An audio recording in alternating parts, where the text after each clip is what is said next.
Hello and welcome to the Minds on the Frontline Podcast, brought to you by the Frontline Strong Together 5 program. FST5 provides streamlined access to behavioral and mental health services, as well as crisis resources for Michigan's Frontline 5 workers and their families. This includes all professional, part-time, and volunteer firefighters, EMS, law enforcement, corrections officers, and 911 dispatchers in Michigan and their immediate family members.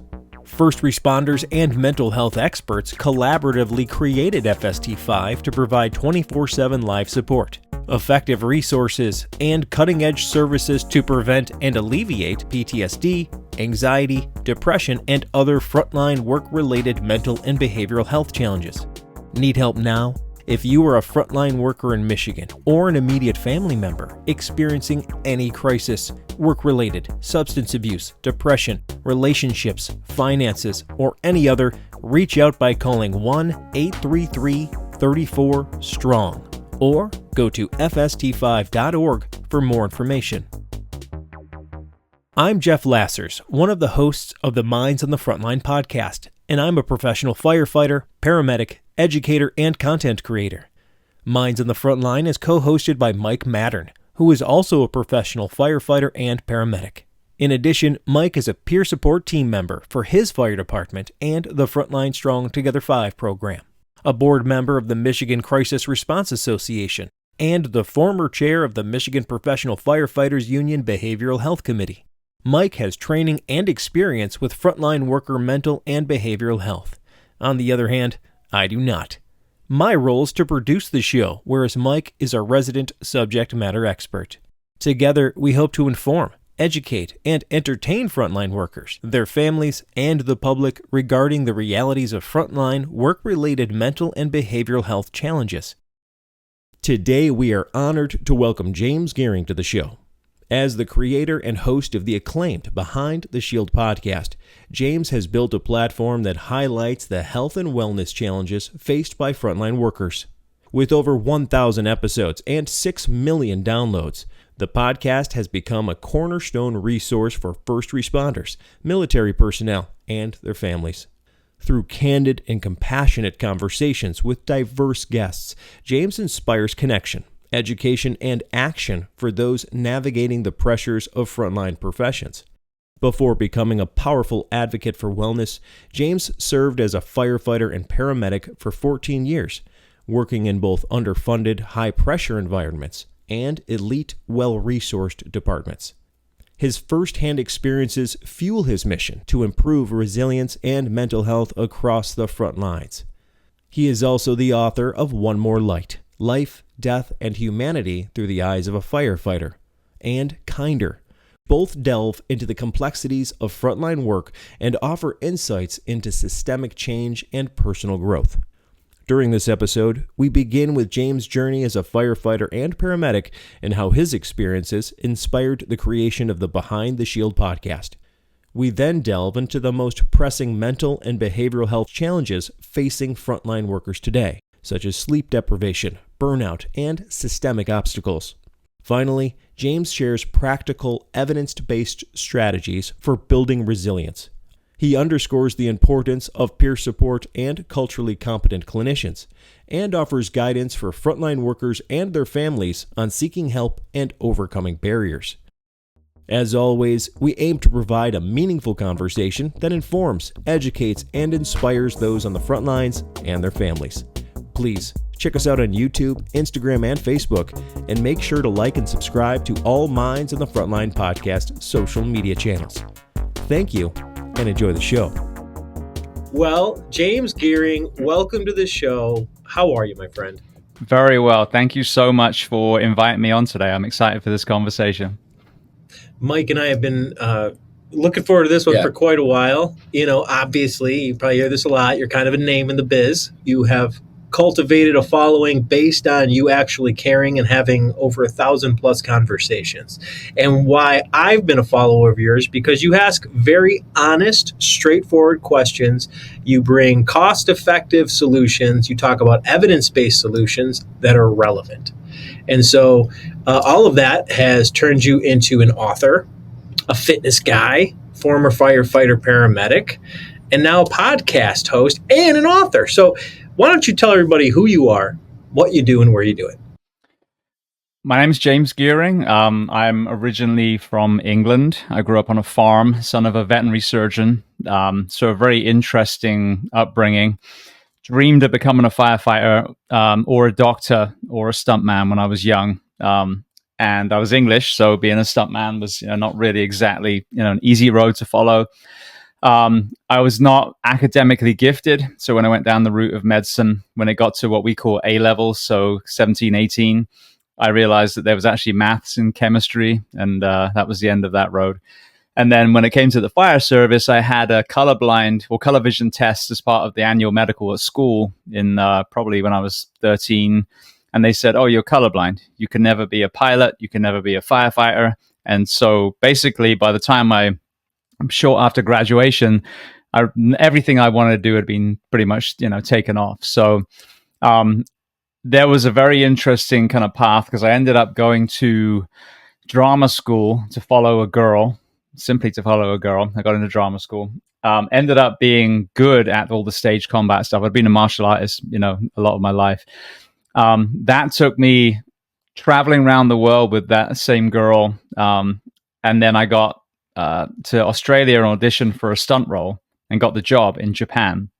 We had pretty much all but broken up by that point. So I ended up going to Japan, working as a stuntman, meeting a different woman. The first relationship had ended, who was American, and that took me to the States. Well, the reason I kind of give this long, drawn-out story is when I got to America, I had this epiphany that I'm not colorblind. What are they talking about? I can see color. It's just maybe not the right shades. I'd probably be a terrible fashion designer. But so I challenged the medical, got into fire academy here, ultimately became a paramedic. And I didn't mention as well, what I did in Japan was a stuntman. So ever since then, I was a stuntman too. So long story short, I ended up becoming all the three things I was told I would probably never be able to do. So that brought me to the States. And then I had a very, very gypsy fire service career. I trained in Orlando. My first job was Hialeah in Miami, an amazing department because they were so underserved. I would probably compare them to how we hear about Detroit, like that kind of, lack of support, funding, etc. And then went over to California for a few years, was a Tillerman on a truck company in Anaheim, and then came back. And this was all, again, because of family moving. Ended up in the Orlando area the last 10 years of my career before I transitioned out to do this full time. That's amazing. Wow. It's quite a story. The Japan part I wasn't familiar with, and man, that must have been actually crazy because I've seen just their commercials in Japan, and they can get wild, and some of their game shows. So I can only imagine what they had the stuntman doing. That's it's like the coolest. It's like the coolest resume ever. You know what I mean? Oh, I can't be a stuntman. So did you get your pilot's license? I'm waiting for that one. Yeah. What are you flying? No, I'm no Tom Cruise, but no, it was Universal Studios I worked for, so it was an American company. So it was actually really cool because there was half American, half Australian in the cast. Because obviously we're all doubling, American movie stars. And it was a theme park, so the same one that you have in Orlando and LA. But then everyone else was Japanese. So the host of my show was Japanese. It was done in Japanese. So hearing John Connor and the Terminator speaking Japanese on the screen was quite funny. But they are just a beautiful, beautiful culture, just incredible people. And if I ever go back, Osaka, now their fire department, the Japanese, when it comes to the rope rescue side, they only kind of got into that really a few years ago, and apparently they blow us, the entire rest of the planet, they blow us out the water with their rope rescue in every competition. And so you think about that Japanese diligence and attention to detail and work ethic, and you apply it to the fire service. I mean, it's evident in the Japanese fire service. Yeah, they're legit I've seen hyper athletes videos, with cord. Yes. They have like a 1/4-inch cord, and they're making a Swedish swing out of it in 10 seconds. It's amazing. Yeah. And for anybody who doesn't know what that means, that probably sounded really dirty, but it's an actual thing. It's an actual I've seen that one. So, you're huge name in mental health circles and things like that. When in your career did you kind of realize that behavioral and mental health issues are like real life concerns for frontline workers? everything seemed to come together about 8.5 years ago. For some reason, there was this kind of paradigm shift, at least through my eyes sitting here in Florida. We, like in my department, I lost a guy that I was hired with to an opioid overdose. Around the same time, we had, I would argue this is probably a pivotal moment in a lot of us even being aware of this. There was a Chief David Dangerfield from the East Coast here. He took his own life, but he did a Facebook post before he did. And that just, ran the gamut. And so all of these kind of things happening, and for me, it wasn't just mental health; it was just health. And that was one of the opioid overdose is one of 6 funerals I went to in 2 years of people that I knew. That's not all the other people that we were losing left, right, and center. And so that was when I really realized that we just have a health problem, full stop, because it's not one thing that kills us; it's everything. So. That's when I started writing blogs. That's when I was a huge kind of lover of podcasts. I remember one of my firefighter friends, probably 2 years prior, had said he had a podcast. I'm like, what's a podcast? It's some space stuff. What are you doing? Walking around in bubble wrap? And then you listen to one and you're like, oh, I'm an idiot. It's a radio show and it's, better than television. I got it. So that was the kind of, the genesis of the podcast was just, like I always tell people, that the origin story is tragedy. It's funerals. It's bagpipes and last calls, and bells and freaking helmets being given to heartbroken children. So once you take your head out of the sand, and I use that empathetically because our head is in the sand because we're just overworked and exhausted. But once you are able to take a step back and look around, especially when you've got this lens of 4 different fire departments around the country, then you start seeing, this really is an issue, because if you're just local, or maybe you're kind of your group, your Facebook group, whatever is your kind of area. Well, I've got, California and South Florida and Central Florida, and you start seeing these same departments losing people, over and over and over again. So that was really it. I would say 10 years ago, most of us were pretty ignorant to this conversation, and we didn't know. Like when we first entered the fire service post 9/11, it was all about right hand searches and sooty helmets pretty much. And then now fast forward 20 years, we realized that service burning in your heart can't be the only thing that you're talking about. You have to talk about what are we doing to allow these people to perform at a high level and then have a healthy retirement without this job killing them. Yeah, absolutely. I think it's one of those things that we've looked at, and it's one of those things, like you said, there's been a huge shift, and it's a nice shift because now it's a shift towards the actual workers. Like how do we keep them up and running? Like we keep our trucks up and running. Whereas before it was, hey, just do your job, go in there, figure it out. And it's nice to see that thing is the whole portion of this is moving forward. Yeah, the human maintenance has certainly been evolving based on real life conversations. Data will get you really far. But I think when people actually connect and talk about these things and lay it all out there, they can actually come up with solutions. Well, you mentioned studies as well. What I've realized, and I was really kind of made aware of this when it comes to the 24/72 conversation, which I'm sure we'll get into, but people are like, oh, can you show me the studies of why this is better? And firstly, you're asking me to show a study why a 56-hour work week is worse than a 42-hour work week. So, I said I was bad at math. Obviously, you're even worse. But when you actually dive into where is the research being done on the wellness of the first responder, there's very, very little. And even if you look at, for example, cancer, if you ask someone who's been in the cancer research area for a while in the fire service about sleep deprivation and shift work, it's a blank stare. Usually, or certainly was till very recently. If you ask someone about the mental health and sleep deprivation, it's a blank stare. So when you say, show me the data, I'd love to. I'd love to pull out a binder with 1,000 studies, but the fire service didn't really seem to care. They're more worried about, either carcinogens in the gear. Obviously, PFAS is the latest thing. And then with the mental health, CISD, peer support. But if you actually dive into the elephant in the room for all of these, the hormonal disruption, the weight gain, the autoimmune disease, all the things, sleep deprivation is it. So we can't avoid it. And this is what's so amazing is that we talked about a paradigm shift of awareness.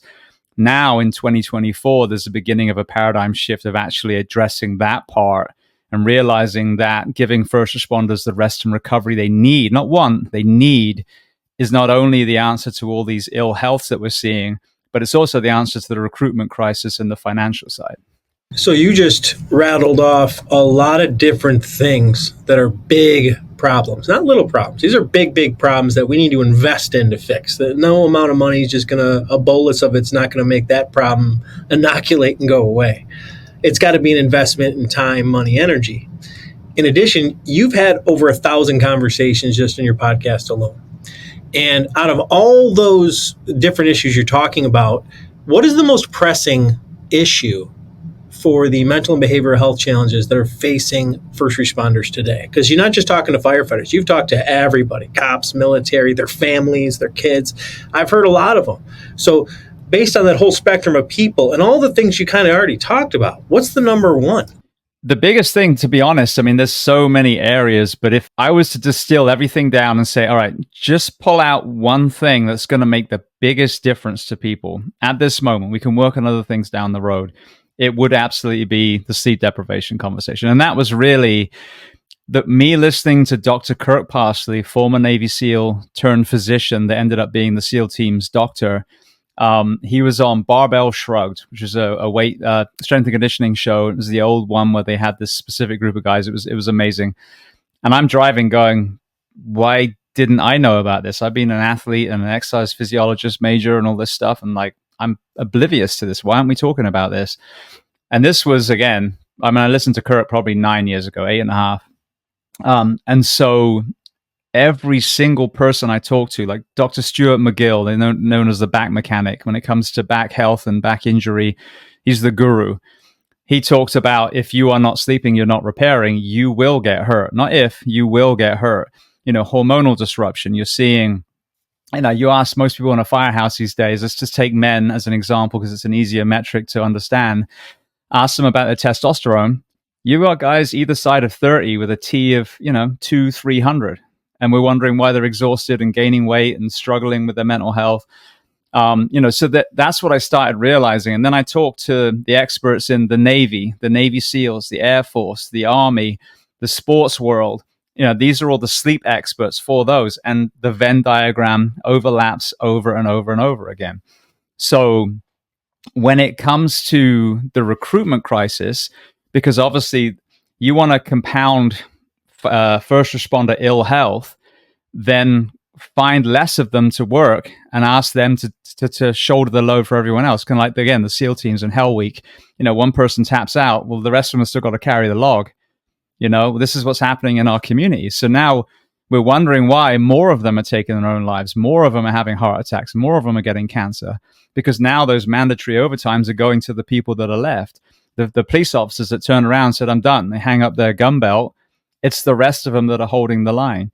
So the only way we turn this around to when we all tested 20 years ago against hundreds, if not thousands of people, is that we've got to fix the things that are broken. If the way that we did it worked, we'd be talking about, whatever, something else right now. I wouldn't have a podcast.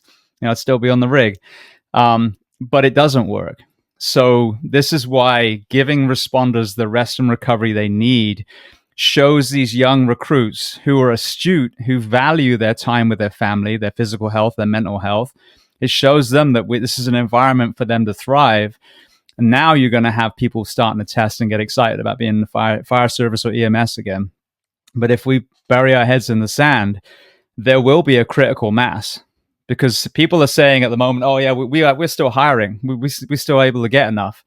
But if you used to take 10% from a list, and now you take 95% from a list, and you've lowered standards, there's only a matter of time before everything's going to break. So this is why, from recruitment, from physical health, from mental health, from saving these broken marriages and relationships that we see over and over again, childhood diseases that we're passing to our kids, whether through carcinogens, whether actually, genetically, all these things we can fix.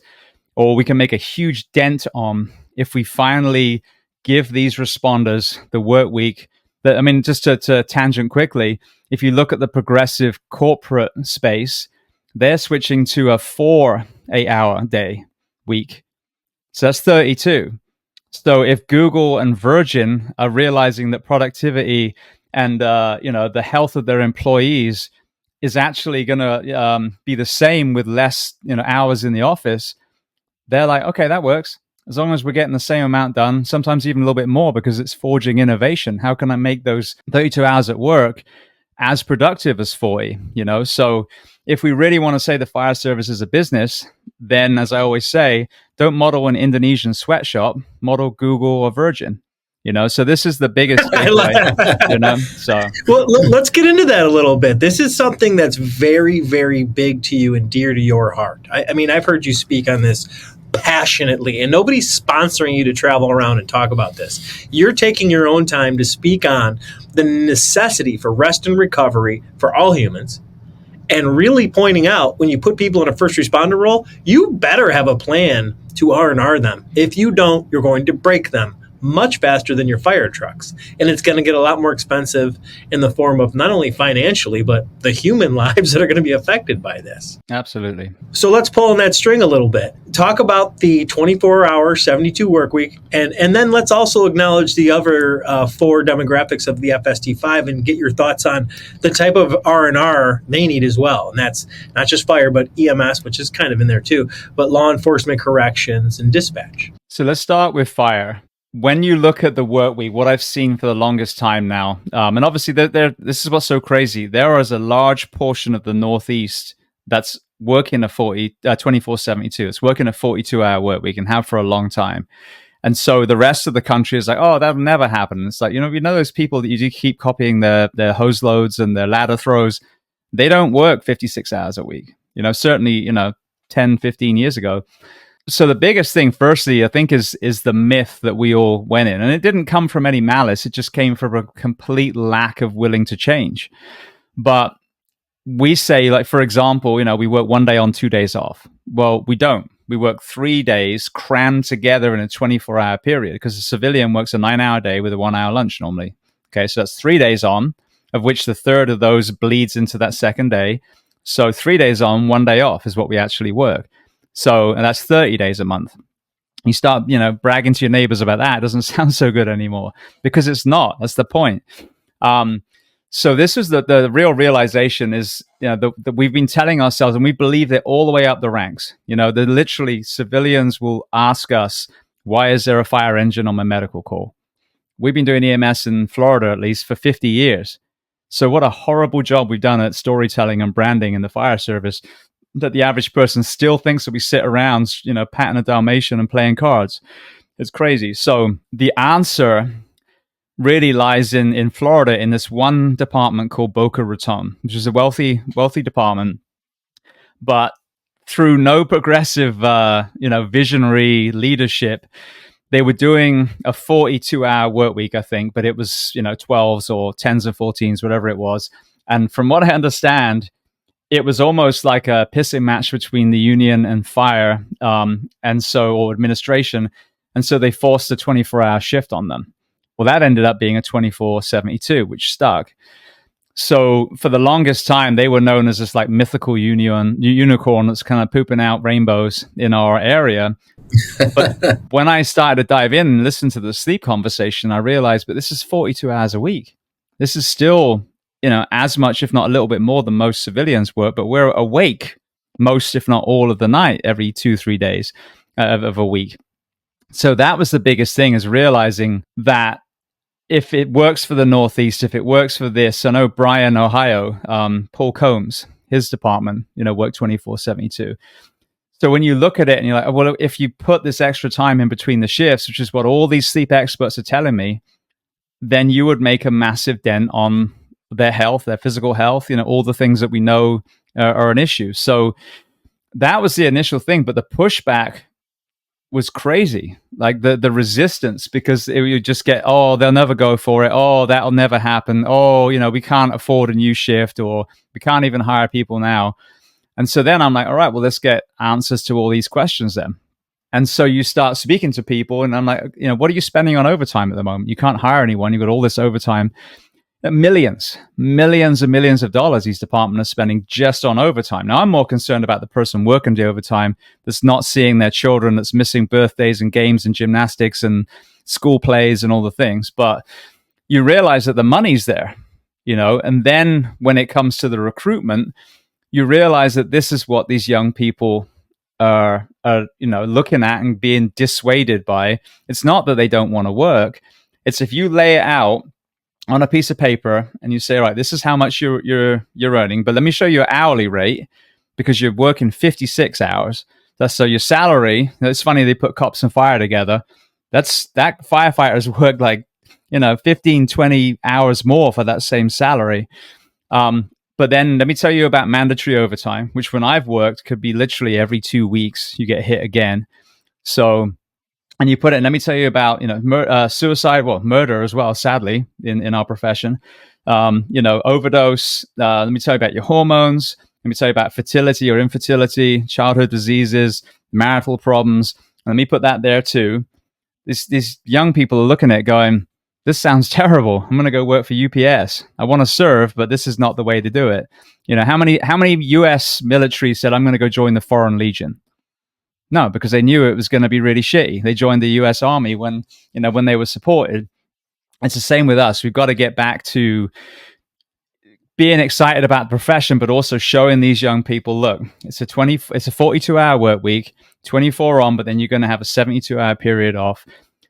Because we've done that, we've got this massive demand for people again. Most of our vacancies are filled. There will be some overtime sometimes, hurricanes, wildfires, whatever it is. But, most of the time we should be fully staffed. So when you are supposed to go home, you will go home, So you pull all these together and it just makes perfect sense. And then what was beautiful is literally less than 2 years ago, Boynton Beach, Florida was the first one to actually go to it. And their chief, Hugh Bruder, is amazing. And he shows not just about the 24/72, but even culturally, like thinking like a destination department again, thinking as a department that everyone is like clawing at the doors to work for. And Anaheim was like that when I worked for them. No one left Anaheim. I was an anomaly. So, and then you start seeing more of a groundswell. Well, what's beautiful now is that as this is starting to gain traction, now the more complacent departments are looking, going, well, we can't even hire people now. And if they go to a 24/72, we're really not going to be able to hire anyone. So now this is where I think this kind of national push is going to be. It is the right way. These departments are realizing they're saving a lot of money because, you think about, you've got a healthier workforce. Firstly, the overtime's gone away. Now your workman's comp claims are going to go down because people are just healthier. There's actually been studies on the reduction in use of sick time in a happy, healthy workforce. So that goes down. Like I said, you've got this recruitment uptick again. So now, there's definitely not the understaffing. You think about the cost of our health insurance. If we're a healthier workforce, our premiums will come down. You think about, medical retirements would come down, line of duty deaths would come down. You see what I'm saying? And then the one no one talks about, the lawsuits, hitting a car in an intersection, pushing the wrong drug, being too rough with a patient, whatever it is. Most of those are because we're overworked and exhausted and, burnt out. So all of those things, all of those little, quaffers, the bags of money are going to start, are they going to fill because they're not being dipped into over and over again. So that when people saw that you could save money hand over fist and make your department healthier and happier. I just hope that those decision makers don't let their opinions sway them, but more of the data and information that's available. Because I think a lot of times you're like, oh, you fire guys just don't ever want to work, do you? And it's just not the case. It's just truly not the case. I think anybody who would work a 24 with us would see the impact of a 24-hour, and then you got to go back 24 hours later. And there's some departments that do 48.96, and I don't want to dive into just fire stuff here, but I mean, that's obviously got its own set of issues. Some guys like it, some guys don't. Let me jump into that because I just interviewed the guy that did the study on that, and this is an important point. Oh, yeah. Joel Billings, just wanted to research a better schedule, and they were comparing the 24-48 and the 48-96. He did this study with a local department, and what ended up happening really was the later wake up on the second day was slightly beneficial because you're not having to get up and drive to work. The answer to that on any shift is just have a 11 a.m. midday start time anyway, and then you've already got that for free. But what people didn't understand, they jumped on this. Oh, we've got to see the data. Oh, there's a study that it's better. The department that he studied, and this is his words, ran less than one call a night. Less than one call a night.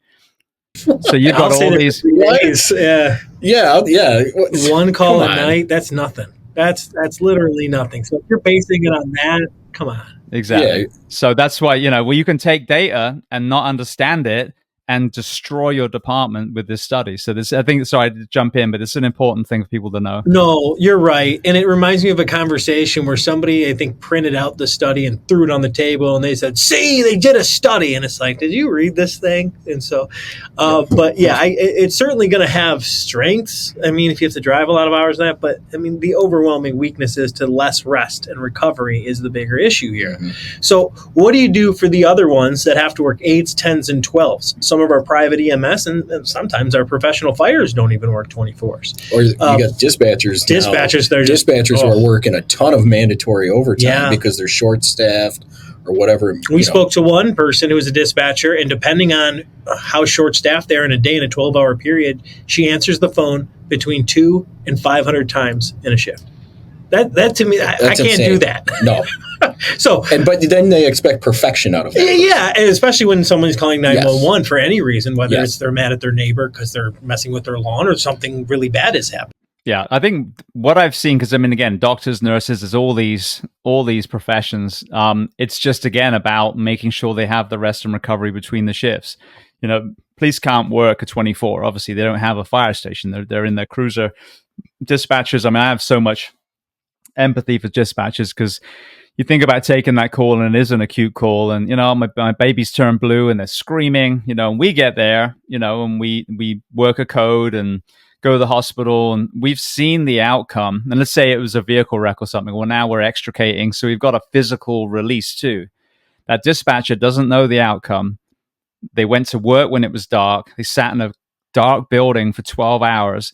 And then all of these calls, they had no physical release. So for dispatch, I think we need to just understand that they need to get outside. They need to move around. They need to offload some of these calls, and it's about staffing because, again, if you're doing an 8 or a 10 or a 12, it is what it is. Like, we know you can do that, but it's how much rest and recovery are they getting between their shifts? If a civilian is seen to be like a 40-hour week is acceptable, and now if we're getting progressive, a 32-hour week, then shouldn't the people that we're asking to stay awake and watch over us, that we call with 3 numbers on a phone that either answer or jump in a rig and tear towards their address, that maybe we should hold them to that lower work week or even less, so more staffing and more rest and recovery because, the guy in the bakery in Publix supermarket is not required to have the same level of fitness and,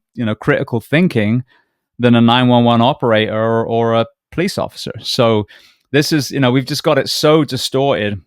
We need to just give them more rest and recovery, and they will be better at their jobs and they will be healthier. So in the 8s or 10s or 12s, it's the same exact thing. Okay, if you need, if everyone works 12s almost back to back and that takes 10 people, then clearly you need 14 people to actually do it properly and space it out. So I think, with the fire, we're asking for that more, that extra rest and recovery in between shifts. It would be the same concept in the other professions too. It would just obviously look different. Yeah, I mean, I think it's great for all aspects. I mean, what you're talking about, and we're talking about a lot of different strategies here to help our first responders. And another one of the strategies that has really come up over the past couple of years is talking about kind of resiliency. And I know you've had a ton of conversations on your podcast about this. What have you found in your conversations that seems to be the most effective kind of resilience building strategies that these frontline workers can use? Yeah, because the reason we want to know that is because we talk about the fact that the rest and relaxation, the recuperation, I should say, is highly effective, right? But at the same time, it's not always possible. So the resiliency, that ability to recover, to keep it together, recover and get back into it, we need it. So what is that balance? We used to talk about resilience. Like one of my friends, he had a program and he put firefighters through, they'd go through mazes and they'd be playing loud music and, smoke and all the things. And I understand that concept, of kind of like training the nervous system a little bit. Where I feel resiliency actually is, and this just goes for life in general, is, and it ties into that post-traumatic growth message, the hope, which is, the theme of my second book, my new book. If you, one of the least understood elements of first responder mental health is what happened to us from birth, or maybe in vitro even, through to when we put the badge on our chest. No one ever asks about that. We're not asked about that. We're screened at the front door with psychological tests and polygraphs, but we're not asked. We're not, given any tools to process what we brought in. Some of that childhood experience can be an absolute strength. It can be, just invaluable when it comes to dealing with some of the stresses and discomfort and, even the compassion and empathy side. But if it's just buried down and left unaddressed, it can be a crack in the foundation. So for me, and this is just my personal opinion, if we're really talking about resilience comes from struggles that have then been worked through. In my journey, I think I did 3 or 4, I think it was 4 psychological tests, the Minnesota multiphasic personality interview, MMPI, which the entire mental health professionals that I've had on have all said that was never meant to be a standalone test, certainly not to a first responder. All 1,100 questions of it in a 3-hour window, and man, that was stupid. It's ridiculous. And then the polygraph, it scared the hell out of me the first time I have to have a polygraph, because I'd done some fun stuff when I was younger. But then I looked into it like, oh, no, it's just a magic trick. And if you just, do this and do that, then you'll be fine. And I did this and did that. And oh, yeah, it was. Don't confess to anything, but it's a magic trick. It's all it is. It's no different than the coin behind your ear. So I'm looking at that going, well, all this money that these departments are spending, thousands and thousands and thousands, why not take that same money, do a background check, that you normally do a written test, do a physical test, do an interview. So you figure out, can they do the job and do you like them? And then the money you were wasting on those 2 things, put your new recruits through 6 sessions of counseling. They can talk about the weather, or they can start opening up about the sexual abuse from the karate teacher that they had. Whatever it was, now you're fostering resilience at the front door, because you're taking struggles, you're allowing them to process, and now that becomes a strength. So yes, you get resilience from shared suffering, and I'm all about putting the bar super high. Anaheim's bar was so high, and I watched it forge amazing firefighters, compassionate, strong, fearless firefighters. So that needs to be up there for physical resilience.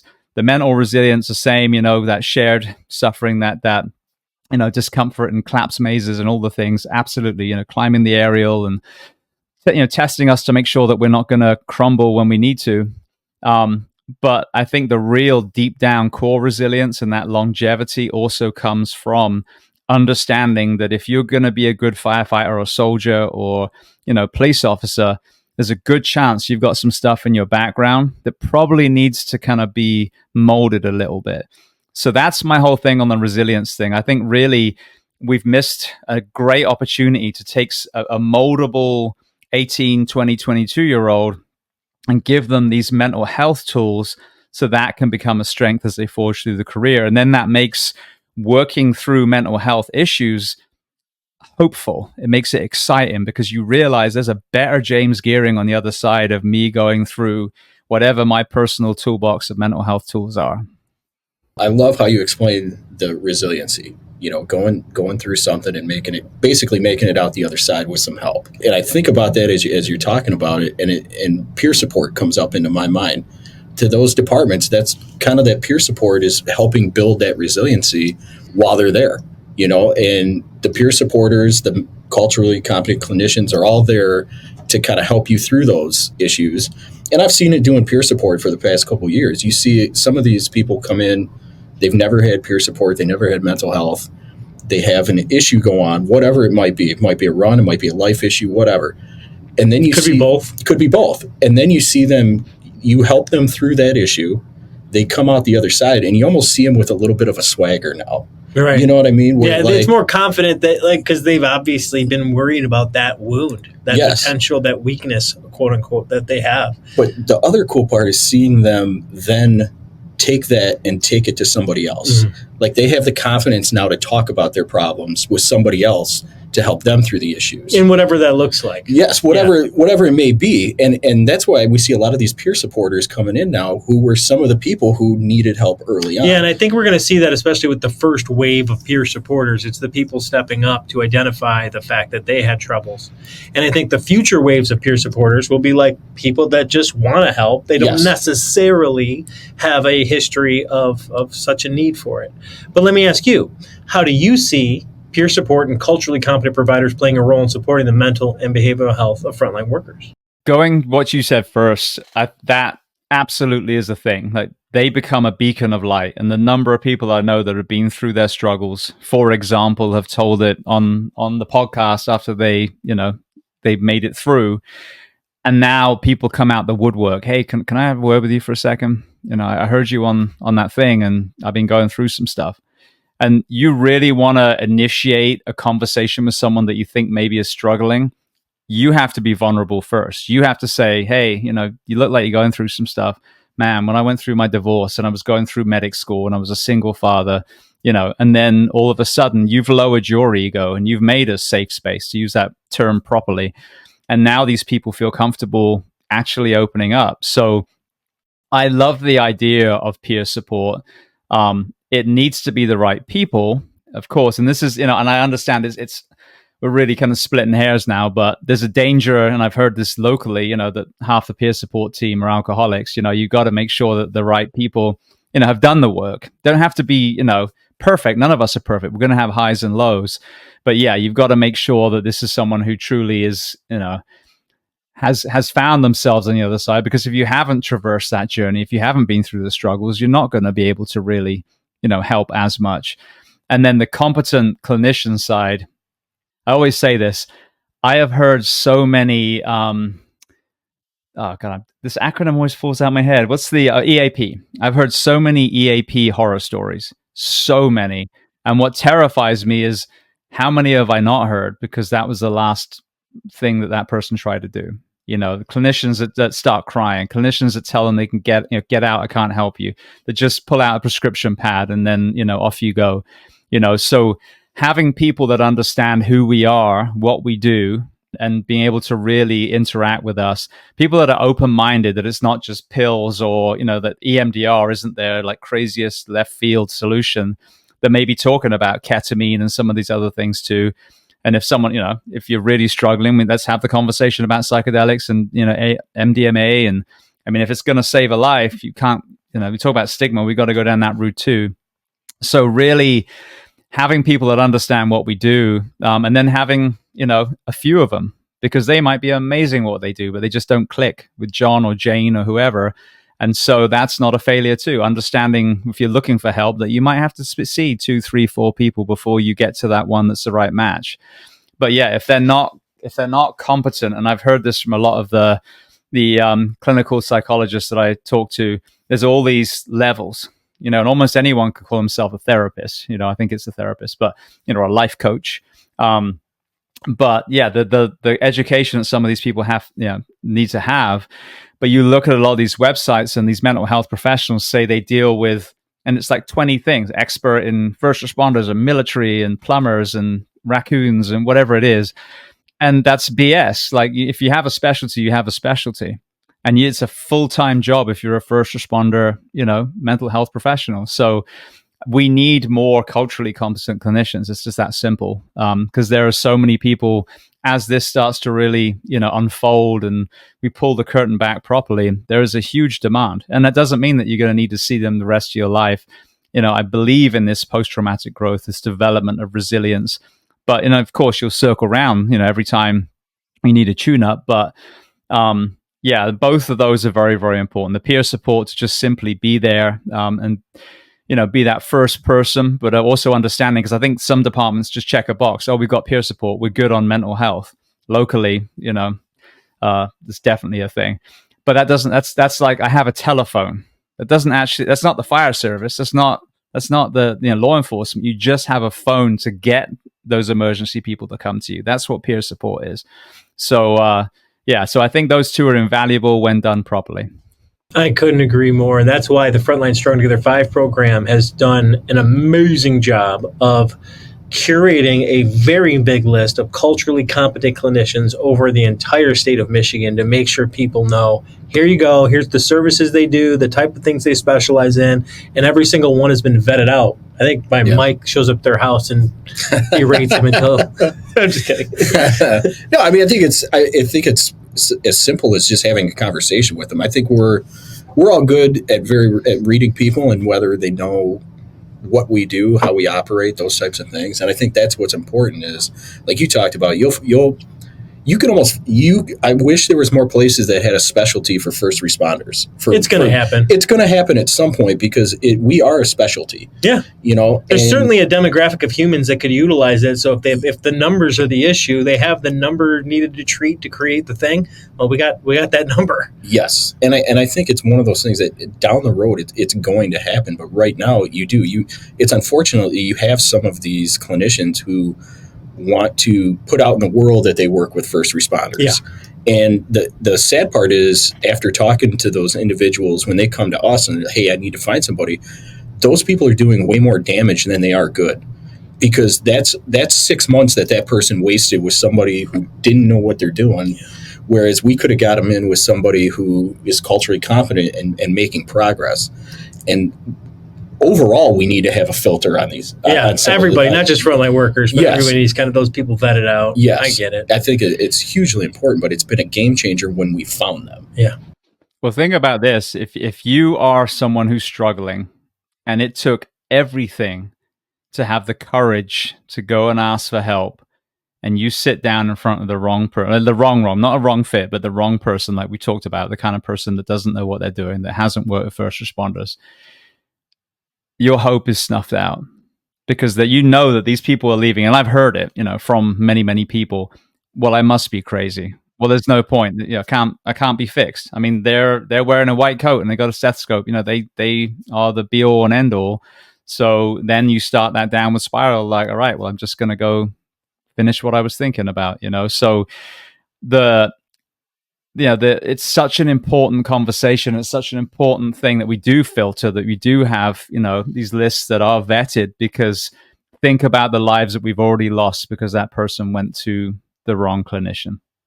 So, yeah, I mean, it's sad. I mean, I've been there. I've been on that couch looking for somebody, and the person is across from me is like crying after I'm telling them what's going on with me, and you had said that, and that's why I started to laugh a little bit, because I've been there, and it's about as much of a gut punch when you don't need one, when you try to find somebody and you can't find them. It's like you have to find that one little thing that's going to keep you, like you talked about, hope. You got to have that one thing that keeps you going for it. You know what I mean?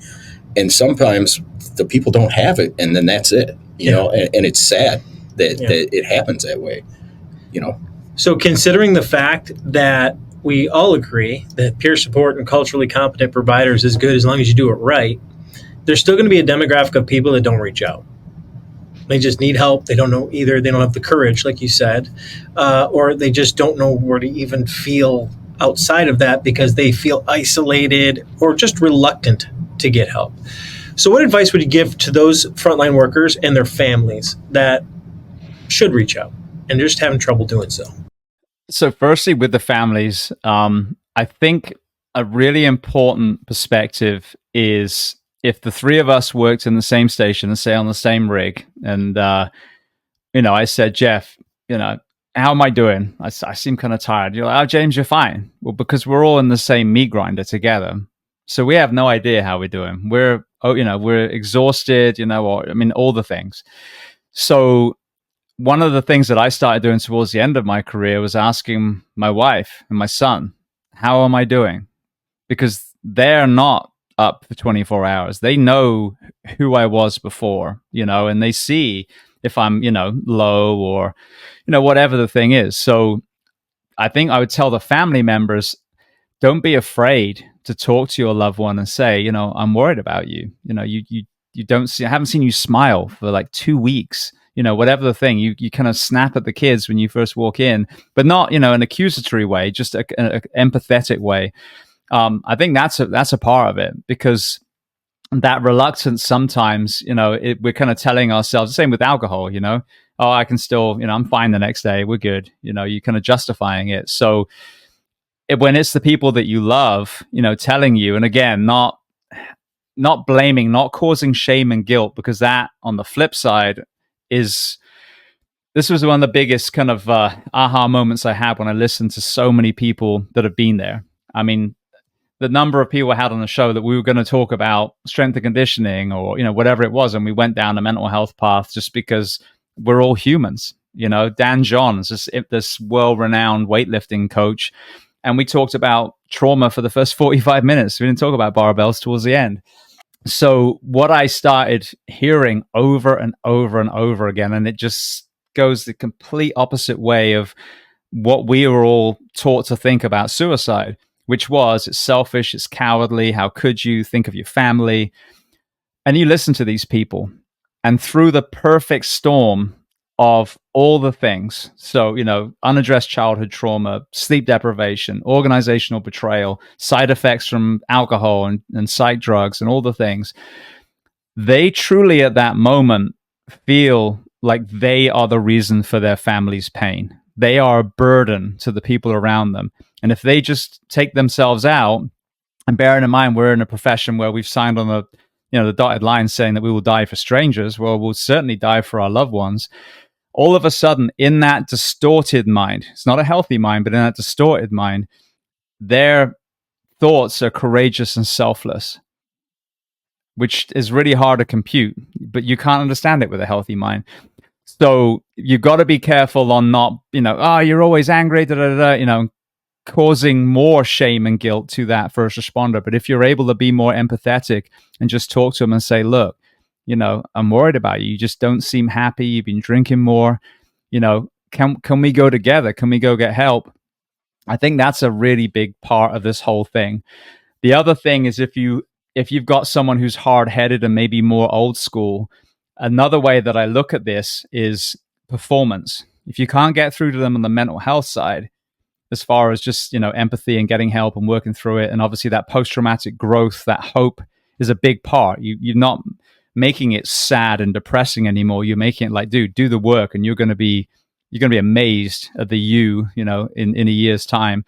But also, if you've got the kind of salty, hard-headed guy, for example, you cannot be a good firefighter if your mind is a tornado. You cannot. If you listen to any high-performing athlete, you get in a flow state through high stress, the repetitions that you've done, and a calm mind. So if you want to be the salty, vent, enter, search firefighter, then you have to do the work and calm your mind. And the work is basically almost exactly the same thing anyway. So that's what I would say. The biggest thing is the people that love you, talk to your loved one, but make it empathy. Show them that you need them. Tell them, especially, use the words, you are not a burden to us. Because that should be on the front of all the blooming suicide posters, because I hear it over and over again, but no one talks about it. Sleep deprivation and the burdensome thing. But the other thing is, if you want to forge performance, if you want to be the best firefighters, man, we got to start meditating. We got to calm that mind down, and then obviously that can open the door then to therapy and all the things. So those will be some of the things that, from all the people I've spoken to, that really popped out. Because you can tell people, oh, just tell them, look, if you're struggling, call me. We all know that if you're struggling, you're not picking up a phone. You're not dialing the numbers. You need to get them. It's like even if you did, we just call. There's still steps after the phone call. Yeah. And I think it's the lack of the steps after the phone call to maybe soften the feelings for now to get you through the night. I feel better now. When in all reality, you just kind of didn't address it. So yeah, it sounds like the follow through is so huge, and the reluctancy is just the hurdle in the way from you stopping being your best you. Yeah. Well, when I was thinking just then, think of it like pre-code versus code. I have been the grim reaper of my career and never had a code save in 14 years. But it's the pre-codes where you save most people before they get to that point. So that's the way you've got to look at this. You don't wait until they're, about to go in VFib before you go, oh, they need help. Call me. My phone's always on. No, you need to be looking out when, they're starting to throw PVCs. You know what I mean? So I think that's you the need big to make thing. the phone call to them. Yeah, that's exactly. the important thing. Everybody says, if you need anything, call me. If you're telling somebody that, you should probably be the one calling them to reach out, because when they're struggling, man, they're not going to pick up the phone. Mike gets a lot of these calls, and he calls a lot of these people. So he's the guy I always lean on. I'm like, what do you do in this? Because I don't get those phone calls. I'm not trained for this. I'm like a glorified IT social media podcast guy. But I think it's the follow-up too, though. I mean, just don't make that one phone call. Some of the best responses I've ever gotten doing peer support is when I just randomly called somebody. They popped into my head and said, hey, I wonder how this person's doing. And I either throw them a text or I throw them a call. And you'd be surprised how surprised they are that somebody even reached out, that they're more open to talk. They caught you caring in a way they felt that you're serious. Well, they knew you weren't BSing them. Yeah, right. You know what I mean? Right. They were sold that you were there to help. Yes. And I think that's another thing is, if, like you talked about the pre-code, you see these things, call them, talk to them. Yeah. Why wait until it gets to that point? Medical control. I'm not sure what drug to give. Yeah. But you can still start doing basic first aid. Sure. You know what I mean? Yeah. So, I mean, just reaching out and picking up that phone is basic first aid. Yeah. You ain't kidding. Absolutely. Okay. So you basically ran us through like 10 years of your life, basically, and the things that you've picked up along the way. And the last thing I want to hit you up on is, based on that experience, not just being a firefighter, paramedic, podcast, all the things, a dad, all the stuff, based on those experiences, how can policymakers, frontline leaders, and departments best support the mental and behavioral health of their personnel? Bottom line, the bosses. What do you have to say to them? It circles again back to fixing what is broken. We have done the same job this whole time. People, call 911, the tones go off, we get in the rig and we respond to the fire, the extrication, the rope rescue, the cardiac arrest, whatever it is, the back to bed call. We always go. But when you look at the last 20 years, there's been this complete downward spiral. So, newsflash, that's a leadership problem. Clearly, your firefighters have been doing exactly what you asked them to do. But IAFF and, all these other national organizations, and then, locally, the chiefs, the city, the county managers, it might have been your forefathers, but they were doing things wrong. And this is where we are now. So the biggest thing that you can do is have the humility, firstly, to take a step back and say, for example, I, city manager, chief, go home every night at 5 o'clock. I work a 40-hour work week. My firefighters deserve the fact that I'm going to advocate for them to work the same that I do. So fixing that work week is huge, but then putting the bar back up. This is not a profession for the weak-minded or the weak-bodied, and this is where we kind of found ourselves at the moment with this lowering of standards. What should go hand in hand with creating a healthy work environment for your men and women is then putting the standards high, because I promise you, I've seen it. Anaheim versus the last place I worked, arguably best and worst. When there is a standard, even the camaraderie and the mental health is going to be better. The longevity, the performance. When you have a low standard, it is the complete opposite. And I watched it. The one, where, like I said, no one ever leaves Anaheim. The other one, better paid, a little bit more time off than local agencies. It's known how low that bar is. They barely have enough people to fill their spots, so it's not about the money, for example. So investing in your people, understanding, like Richard Branson does with Virgin, he says, if you got a happy workforce, then the customer will be happy, not the other way around. So the 2472 to me should be a national standard, hands down. If the Northeast, has been working it, and now Florida is starting to see how it's just going to be beneficial in every way. If we can make that a national movement, we would revolutionize mental health, physical health, performance, even like the way we're perceived by the public. We're just going to be happier and more friendly, and certainly fewer mistakes, which is, like I said, a massive thing.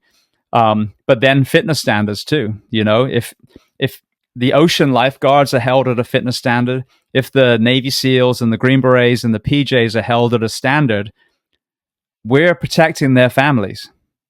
For example, the place I worked last, which had no standards, my station was next to a 28-story hotel. I know that I can throw on a high-rise strip, which is 100 pounds on my body with everything, and climb those 28 and then go to work. I know that, many, many people in there can't. So imagine if your children were on the 28th floor and they died because those people couldn't get there. So I think those are the two things, is creating an environment for, performance and longevity, and then asking your men and women to reach that bar that a firefighter or a police officer should be able to reach. And in EMS, the ill health in EMS blows me away. If you're in the Vegas shooting and you're an EMT or a medic and you can't even see your freaking shoes, I don't know how we got here, but this is the other side of the conversation too. And you don't have to look like Ken and Barbie Ken, you just have to be able to do the job. But so that's, to me, the two things, is having the courage to invest in your people, give them rest and recovery, and then simultaneously put the standards back where they should be as a professional rescuer. I like the second part of that, because you're not saying just if you just give rest and recovery, it'll fix it. It's like, no, the rest and recovery should serve you to be prepared for the next evolution of, training, execution, growth, whatever that is. Yeah. Yeah. Well, this is an amazing conversation, sir. We really appreciate you. And we can't thank you enough for taking the time to be on the Minds on the Frontline podcast. And I think we might even be on his show soon. Rumor has it. Yep, you will be. So thank you so much for having me. No, thanks for coming out. Thanks for your time. And honestly, this is a conversation that I'm glad we're having. And I'm glad that our responders here in Michigan are going to hear about, and they can digest it as well. Absolutely. And we hope everybody in Michigan and around Michigan gets something out of this, because we connect with everybody down in Florida, California. It doesn't even matter where you are. It's almost the same everywhere. So we might as well learn from those people that have been doing it, having these conversations, talking about the evidence, the information, the relevance of it, and make some big changes. So thank you for being an ambassador of that change. Thank you. Thank you for listening to the Minds on the Frontline podcast. We have more great content coming out soon.